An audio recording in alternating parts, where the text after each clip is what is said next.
Welcome to CyberCubers. I'm Sai, with my partner, Betsy. Today I want to ask you a question.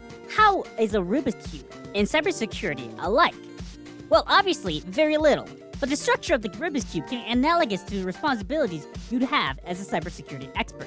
What do I mean? Well, just like a Rubik's Cube, it is made out of 3 by 3 by 3 parts.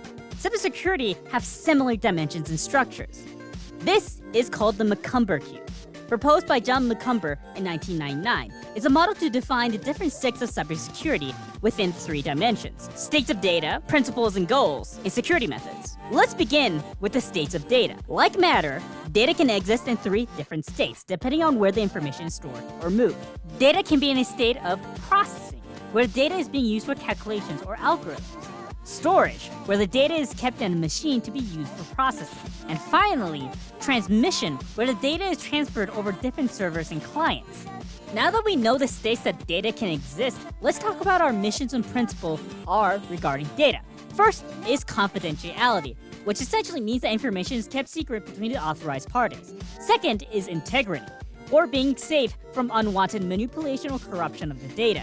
Now, the first 2 principles are actually easy to maintain themselves. However, the third principle naturally complicates things, and that is accessibility or availability. Think of it like this. A pirate's treasure chest achieves the first 2 principles of confidentiality and integrity, assuming that the chest is secure from the elements. They store whatever sensitive or valuable object inside of a tightly locked chest, and the location, the key, and the contents of the chest is kept safe as a secret for whoever buries it. However, this isn't particularly accessible or convenient, as to access the content of the chest, he needs to physically visit the location and undergo back-breaking labor to dig it up. In the same way, data isn't useful if the authorized user would have a difficult time accessing it. So, as a cybersecurity expert, you must ensure that all 3 principles are followed, which isn't easy. So how do we go about achieving these principles? Well, there's 3 ways. One is through technology. Obviously, given it's a field for technology, you'll be using the tools in these systems to manage it. Second is the administrative policy. While technology does the vast amount of work to keep us safe and secure, the people maintaining the system still have the responsibility to ensure the security of the data that they handle. And finally, the users, like yourselves, can be trained, educated, and made aware of good cybersecurity practices. You know what these are. Don't give sensitive details to emails that you don't recognize. Never leave your private information on a public page. And don't say your password to something obvious like password 12345 or your pet dog. Communication of the admins and its users is critical in ensuring that vulnerabilities don't happen on the user's side. And those are the 3 dimensions of the Macomber Cube.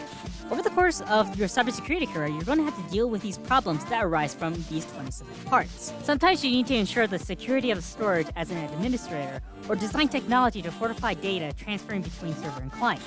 Or perhaps making sure a user is able to access services that process their data. Now that you're introduced to the Macomber Cube, this is the start of understanding what cybersecurity is. And that's all for today. Also, the winner of this week's raffle is... Alright, congrats!